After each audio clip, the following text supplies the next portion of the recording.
Vitor Queiroz, representando o CREA.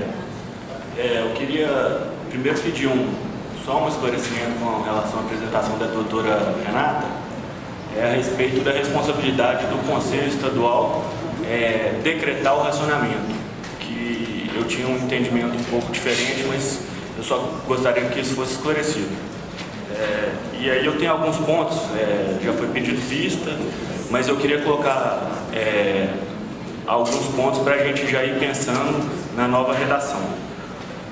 O primeiro é que o critério do jeito que ele está hoje, quando declara a escassez depois que a vazão fica inferior a Q710, ele é um critério muito imediatista. A gente não consegue ter nenhum tipo de previsão.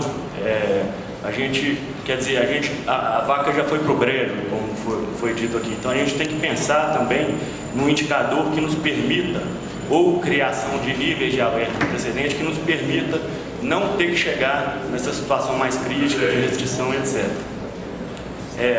Talvez o critério dos reservatórios dê um pouco dessa noção, um pouco mais de planejamento, mas ainda assim também a gente tem que trabalhar um pouco melhor esses critérios. Outra coisa com relação ao indicador é que a Q710 ela é a média de 7 dias consecutivos num período de retorno de 10 anos. Se a gente fosse aplicar esse critério hoje, onde não tem reservatório, a gente não estaria numa situação de escassez.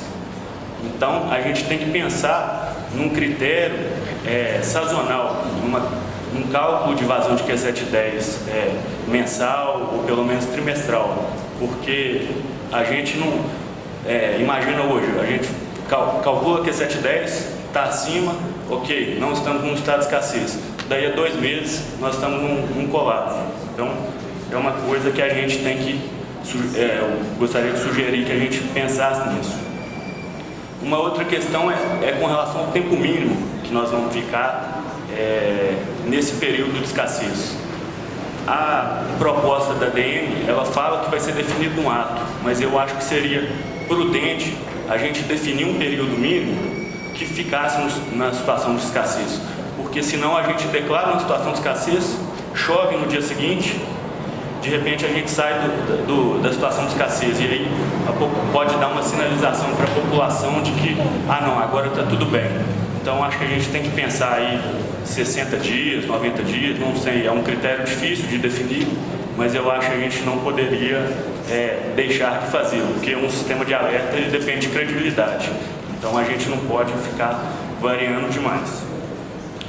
Uma outra questão que eu acho que a gente tem que pensar, é uma questão difícil, eu não sei, não tenho nenhuma proposta concreta, mas eu acho que a gente tem que encaminhar para a discussão, com relação à escala territorial.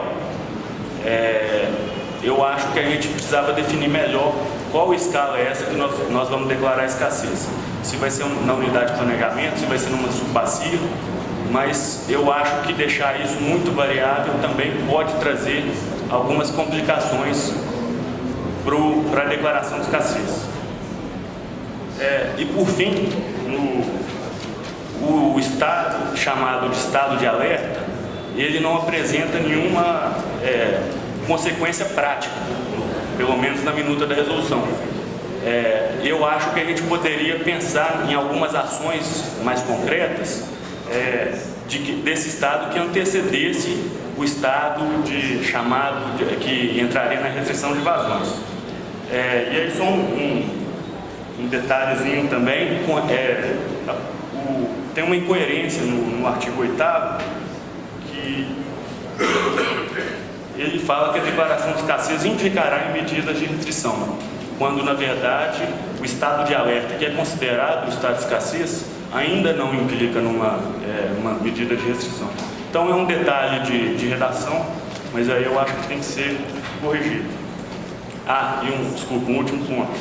Com relação à seleção das estações, eu sei da dificuldade, mas talvez a gente teria que pensar numa metodologia para definir quais estações nós vamos utilizar, porque se a gente pegar uma estação fluviométrica de referência numa cabeceira de uma bacia, pode não representar como que está a situação hídrica daquela bacia. Então, eu acho que isso precisaria ser detalhado também numa proposta